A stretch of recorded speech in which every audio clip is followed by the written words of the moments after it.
Moto Morini est certainement une des marques les moins connues, une des marques italiennes les moins connues, à côté des monstres comme MV Agusta, Ducati évidemment, d'autres marques comme Moto Guzzi ont fait les beaux jours de l'Italie et Moto Morini est passé un peu dans l'oubli. Après quelques rebondissements depuis 2005, la marque est tombée depuis maintenant quelques années aux mains d'un groupe chinois et ce groupe chinois continue en fait dans l'esprit de Moto Morini le développement de la marque avec des nouveaux modèles qui sont pour le moins alléchants. Rappelez-vous la X-Cape qu'on avait présentée l'an dernier et qui nous avait et qui a pour la plupart de ses propriétaires qui les a ravis tellement cette moto est un excellent compromis.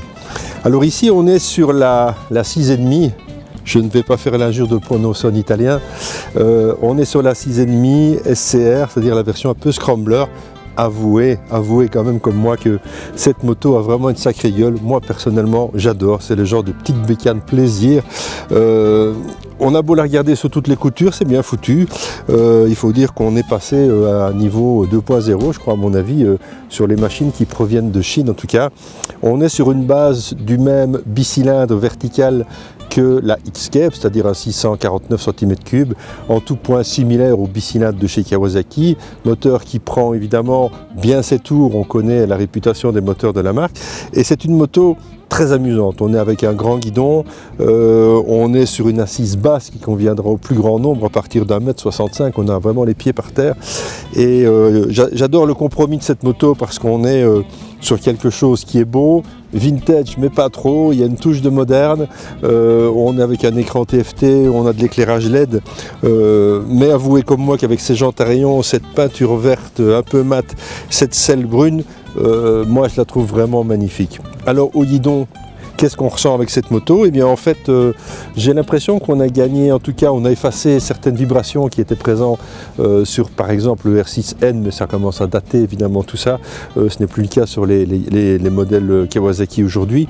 On est avec quelque chose de relativement simple, hein. On n'a pas une électronique embarquée de dingue, mais on n'en a pas besoin, on est avec 60 chevaux, 60 vrais chevaux qui sont bien là. Quand on ouvre les gaz à partir de 7-8 000 tours, la moto vraiment prend une belle envolée, ça tire un peu sur les bras, très amusant, double disque avec pince Brembo à l'avant. On est d'origine sur quelque chose d'assez ferme. On peut ouvrir toutes les suspensions, c'est du Kayaba à l'avant, un combiné à l'arrière qui est parfaitement réglable. On peut assouplir la moto jusqu'à même une certaine mollesse. Là c'est un peu trop, mais d'origine c'est un peu dur, donc il faut tout de suite ouvrir un petit peu tout pour un petit peu ramollir la moto et on ne perd en rien en plaisir de conduire parce que cette moto s'emmène vraiment dans les petits virages et si à un moment donné vous avez envie de prendre un petit chemin, évidemment elle peut le faire avec les Pirelli mixtes dont elle est équipée. Voilà, moi je trouve que c'est une moto plaisir, alors dans tous les sens du terme, parce que voilà une moto qui fait 7 799 €. Je sais que quand on va sur les forums, il y a pas mal de gens qui parlent de petits problèmes de batterie, c'est vrai. C'est des motos en fait, comme la plupart des motos modernes, si vous les laissez 15 jours, 3 semaines, 1 mois ou voire tout l'hiver dans le garage, vous voulez la reprendre, c'est sûr, la batterie sera vide. Je crois que c'est une bonne habitude maintenant avec les motos modernes, c'est de les mettre sur optimètre dès que vous rentrez au garage et ça vous permet d'avoir toujours une batterie en parfait état et qui vous promet en tout cas un démarrage dès que vous pousserez sur le bouton. Voilà, donc moto simple, ok, facile d'accès, on est juste je crois en dessous des 200 kg, on est avec une consommation d'environ 5 litres au 100, réservoir de 15 litres, donc ça laisse augurer une autonomie d'environ 300 km, donc c'est vraiment pas mal. Moi j'aime bien ce genre de moto parce que elle peut allier le boulot. On peut évidemment aller en ville avec. Le moteur, c'est pas un 3 ni un 4 cylindres.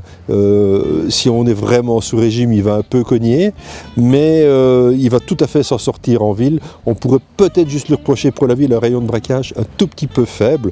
Pour le reste, en fait, sur les petites routes ardennaises, c'est un vrai régal. La moto s'inscrit un peu dans le style d'un supermote et on prend vraiment beaucoup de plaisir à son guidon. Moi, je ne sais pas ce que vous pensez, mais voilà, la petite face avant avec le phare à LED, ce petit garde-boue un peu à la mode, on est bien d'accord, mais très très bien. On a des poignées de maintien pour le passager avec un beau développement ici pour la place des pieds. Alors on aurait pu se dire d'avoir un échappement un peu plus sympa en termes de sonorité d'abord, en termes de look.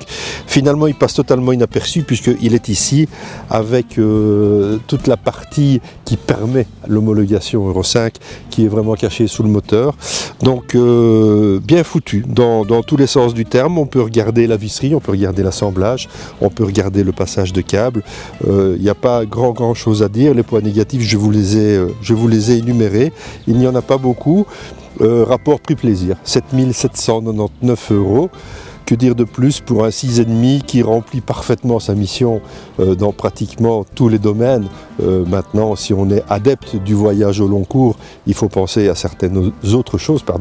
Et si maintenant vous êtes opté beaucoup plus tout-terrain, vous avez évidemment la X-Cape chez Moto Morini.